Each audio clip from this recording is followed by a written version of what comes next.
Hello friends, ମୁଁ ଆଜି ଆପଣଙ୍କୁ 10ଟି ଚତୁର ପ୍ରଶ୍ନ ପଚାରିବି। ପ୍ରତ୍ୟେକ ପ୍ରଶ୍ନ ପାଇଁ 10 ସେକେଣ୍ଡ ମିଳିବ। ଯଦି ଅଧିକ ସମୟ ଆବଶ୍ୟକ ହୁଏ ତେବେ ଭିଡ଼ିଓଟିକୁ ପଜ୍ ମଧ୍ୟ କରିପାରିବେ। ତ ଡେରି କାହିଁକି? ଚାଲନ୍ତୁ ଆରମ୍ଭ କରିବା। ଆଜିର ପ୍ରଥମ ପ୍ରଶ୍ନ, କ'ଣ ଟାଣ ଖରାରେ ମଧ୍ୟ ଶୁଖି ନଥାଏ?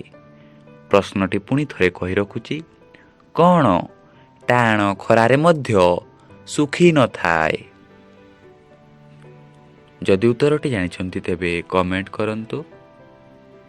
ଏହାର ଉତ୍ତରଟି ହେଉଛି ଝାଳ। ପରବର୍ତ୍ତୀ ପ୍ରଶ୍ନ, ସୂର୍ଯ୍ୟ ପୃଥିବୀ ପୃଷ୍ଠରେ ଆଜି ପର୍ଯ୍ୟନ୍ତ କ'ଣ ଦେଖିନାହିଁ? ସୂର୍ଯ୍ୟ ପୃଥିବୀ ପୃଷ୍ଠରେ ଆଜି ପର୍ଯ୍ୟନ୍ତ କ'ଣ ଦେଖିନାହିଁ? ଯଦି ଉତ୍ତରଟି ଜାଣିଛନ୍ତି ତେବେ କମେଣ୍ଟ କରନ୍ତୁ। ଏହାର ଉତ୍ତରଟି ହେଉଛି ଅନ୍ଧାର। ପରବର୍ତ୍ତୀ ପ୍ରଶ୍ନ, ଏମିତି କ'ଣ ଅଛି ଯାହା ପାଣି ପିଇବା ଦ୍ୱାରା ମରିଯାଇଥାଏ? ଏମିତି କ'ଣ ଅଛି ଯାହା ପାଣି ପିଇବା ଦ୍ୱାରା ମରିଯାଇଥାଏ?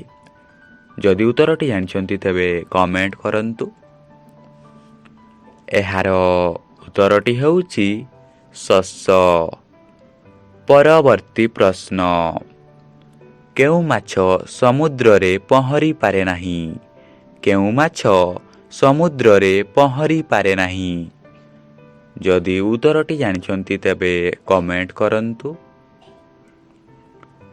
ଏହାର ଉତ୍ତରଟି ହେଉଛି ସେଲଫିସ୍। ପରବର୍ତ୍ତୀ ପ୍ରଶ୍ନ, ଏପରି କେଉଁଠାରେ ଅଛି ଯେଉଁଠି ନଦୀ ଅଛି କିନ୍ତୁ ପାଣି ନାହିଁ, ଜଙ୍ଗଲ ଅଛି କିନ୍ତୁ ଗଛ ନାହିଁ, ସଡ଼କ ଅଛି କିନ୍ତୁ ଗାଡ଼ି ନାହିଁ, ସହର ଅଛି କିନ୍ତୁ ଘର ନାହିଁ? ଏପରି କେଉଁଠାରେ ଅଛି ଯେଉଁଠି ନଦୀ ଅଛି କିନ୍ତୁ ପାଣି ନାହିଁ, ଜଙ୍ଗଲ ଅଛି କିନ୍ତୁ ଗଛ ନାହିଁ, ସଡ଼କ ଅଛି କିନ୍ତୁ ଗାଡ଼ି ନାହିଁ, ସହର ଅଛି କିନ୍ତୁ ଘର ନାହିଁ? ଯଦି ଉତ୍ତରଟି ଜାଣିଛନ୍ତି ତେବେ କମେଣ୍ଟ କରନ୍ତୁ। ଏହାର ଉତ୍ତରଟି ହେଉଛି ମାନଚିତ୍ର। ପରବର୍ତ୍ତୀ ପ୍ରଶ୍ନ, ଗାଈ କ୍ଷୀର ଦେଇଥାଏ ଏବଂ କୁକୁଡ଼ା ଅଣ୍ଡା ଦେଇଥାଏ। ଆପଣ କୁହନ୍ତୁ, ଏମିତି କିଏ ଅଛି ଯିଏ ଅଣ୍ଡା ଏବଂ କ୍ଷୀର ଦୁଇଟି ଯାକ ଦେଇଥାଏ? ଗାଈ କ୍ଷୀର ଦେଇଥାଏ ଏବଂ କୁକୁଡ଼ା ଅଣ୍ଡା ଦେଇଥାଏ। ଆପଣ କୁହନ୍ତୁ, ଏମିତି କିଏ ଅଛି ଯିଏ ଅଣ୍ଡା ଏବଂ କ୍ଷୀର ଦୁଇଟି ଯାକ ଦେଇଥାଏ? ଯଦି ଉତ୍ତରଟି ଜାଣିଛନ୍ତି ତେବେ କମେଣ୍ଟ କରନ୍ତୁ। ଏହାର ଉତ୍ତରଟି ହେଉଛି ଦୋକାନୀ। ପରବର୍ତ୍ତୀ ପ୍ରଶ୍ନ, ଏମିତି କ'ଣ ଯାହାର ଓଜନ କିଛି ନୁହେଁ କିନ୍ତୁ କେହି ହେଲେ ତାକୁ ଅଧିକ ସମୟ ପର୍ଯ୍ୟନ୍ତ ଧରି ରଖିପାରନ୍ତି ନାହିଁ? ଏମିତି କ'ଣ ଯାହାର ଓଜନ କିଛି ନୁହେଁ କିନ୍ତୁ କେହି ହେଲେ ତାକୁ ଅଧିକ ସମୟ ପର୍ଯ୍ୟନ୍ତ ଧରି ରଖିପାରନ୍ତି ନାହିଁ? ଯଦି ଉତ୍ତରଟି ଜାଣିଛନ୍ତି ତେବେ କମେଣ୍ଟ କରନ୍ତୁ। ଏହାର ଉତ୍ତରଟି ହେଉଛି ଶ୍ୱାସ ପ୍ରଶ୍ୱାସ। ପରବର୍ତ୍ତୀ ପ୍ରଶ୍ନ, ଏମିତି କ'ଣ ଅଛି ଯାହା ଆପଣଙ୍କୁ ନ ପଚାରିଲେ ମଧ୍ୟ ଆପଣ ତାହାର ଉତ୍ତର ଦେଇଥାନ୍ତି? ଏମିତି କ'ଣ ଅଛି ଯାହା ଆପଣଙ୍କୁ ନ ପଚାରିଲେ ମଧ୍ୟ ଆପଣ ତାହାର ଉତ୍ତର ଦେଇଥାନ୍ତି? ଯଦି ଉତ୍ତରଟି ଜାଣିଛନ୍ତି ତେବେ କମେଣ୍ଟ କରନ୍ତୁ। ଏହାର ଉତ୍ତରଟି ହେଉଛି ଫୋନ୍ କଲ୍। ପରବର୍ତ୍ତୀ ପ୍ରଶ୍ନ, ଏମିତି କ'ଣ ଅଛି ଯାହା ଆରମ୍ଭ ହେବା ମାତ୍ରକେ ଡେଣା ନଥାଇ ମଧ୍ୟ ଉଡ଼ିବା ଆରମ୍ଭ କରିଦିଏ?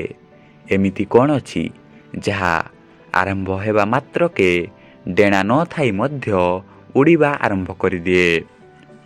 ଯଦି ଉତ୍ତରଟି ଜାଣିଛନ୍ତି ତେବେ କମେଣ୍ଟ କରନ୍ତୁ। ଏହାର ଉତ୍ତରଟି ହେଉଛି ଧୂଆଁ। ପରବର୍ତ୍ତୀ ପ୍ରଶ୍ନ, ତାହା କ'ଣ ଅଟେ ଯାହା ଜଣେ ବାଳକକୁ ବୃଦ୍ଧ କରାଇ ଦେଇଥାଏ? ତାହା କ'ଣ ଅଟେ ଯାହା ଜଣେ ବାଳକକୁ ବୃଦ୍ଧ କରାଇ ଦେଇଥାଏ? ଯଦି ଉତ୍ତରଟି ଜାଣିଛନ୍ତି ତେବେ କମେଣ୍ଟ କରନ୍ତୁ। ଏହାର ଉତ୍ତରଟି ହେଉଛି ବୟସ। ବୟସ ଯାହାକି ଜଣେ ବାଳକକୁ ବୃଦ୍ଧ କରାଇ ଦେଇଥାଏ। ତ ଫ୍ରେଣ୍ଡସ୍, ଆଜିର ଏହି ଢଗଢମାଳି ଭିଡ଼ିଓଟି ଯଦି ଆପଣଙ୍କୁ ଭଲ ଲାଗିଥାଏ ତେବେ ଭିଡ଼ିଓଟିକୁ ଲାଇକ୍ ଓ ସେୟାର କରନ୍ତୁ ଏବଂ ଏମିତି ନୂଆ ନୂଆ ଭିଡ଼ିଓ ଦେଖିବା ପାଇଁ ଆମ ଚ୍ୟାନେଲଟିକୁ ସବସ୍କ୍ରାଇବ୍ କରନ୍ତୁ।